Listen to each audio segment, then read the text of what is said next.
Hi guys, today we're going to take a look at Hive Stage 3, the West section for a level 200 plus monk. So in regards to the results, I expect raw experience of about 2.1 and about 600k per hour loot profit.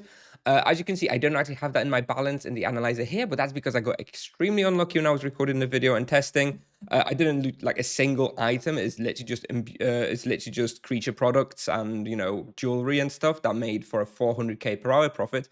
But I know from experience that you can easily bump that up to about 600k per hour once you start dropping the shields and the scythes and stuff like that. So yeah, I'm confident that this is about a 600k per hour profit spot for a 200 plus monk. So overall tier rating I give it is an A plus for profit. Obviously very, very good for this level. About BT EXP, 2.1 KK raw is not terrible, but it's also obviously not top tier. So, it's mostly a profit plus bestiary spot with okay-ish EXP. Difficulty is pretty easy, actually, about 5 out of 10, as you'll be able to see in the video. And for the bestiary, it'll take you about 2.5 hours for the spitters and about 3 hours for the rest, which is the colossus, spidrus, and the waspoids. So, level 200 plus recommended. Hive Stage 3 needs to be open on your server, which isn't a given. Some servers don't really have open very much, but yeah, you can ask the guide about it.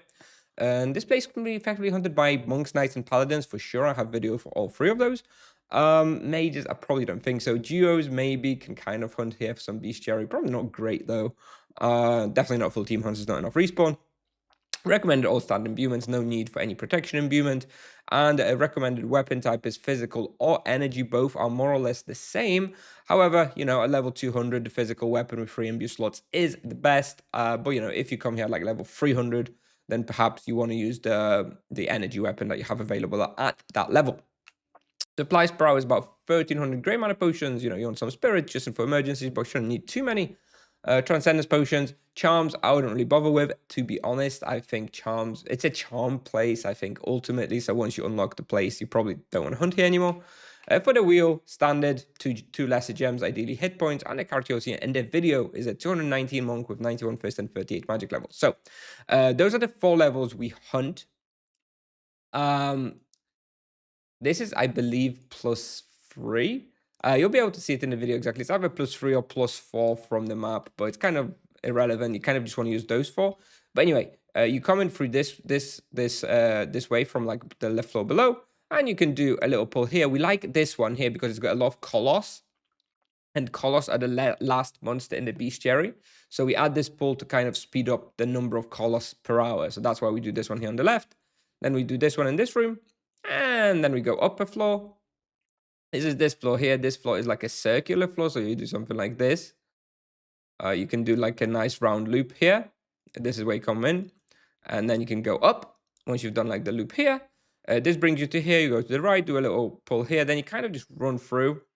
Do another pull here. Maybe pull in some monsters from this room as well, and then go up. I skipped this whole section because there's too much backtracking, so I don't recommend going up there. Like, as you can see, you'd have to go through here, and then you have to backtrack all the way, which isn't great in my opinion, so I usually kind of just skip this section. And then on the top floor, this is the most dense one, so do be careful. I go up here, do a little pull, then I walk through, usually do another pull here and another pull here. Something to be wary of, you have the Hive Overseers like in this section, so don't go there because those are really annoying, very powerful. And I don't recommend killing them at this level. If one comes out and comes to you, sure, just you can try to kill it. You're probably going to be all right to kill it, but it's going to be a pain in the ass, quite difficult. So if you can avoid it, that's best. And anyway, once you've cleared the top floor, I usually just run through and sort of restart from this level again. Usually you'll be able to like restart the run. The circle, then you can go down and then do this section, something like this. Loads of respawn, and anyway, the laps are very long, so you're only going to be doing like 3-4 laps per refill. And yeah, overall, pretty good bestiary spot, great profit while you do it, and sort of acceptable experience. So I do recommend doing it like between level 200 to 300, because if you have to do it at like level 500, then it's a real chore and a pain in the ass. So I advise against that. Anyway, play the video now. So thanks for watching, and I'll see you in the next one. Bye bye.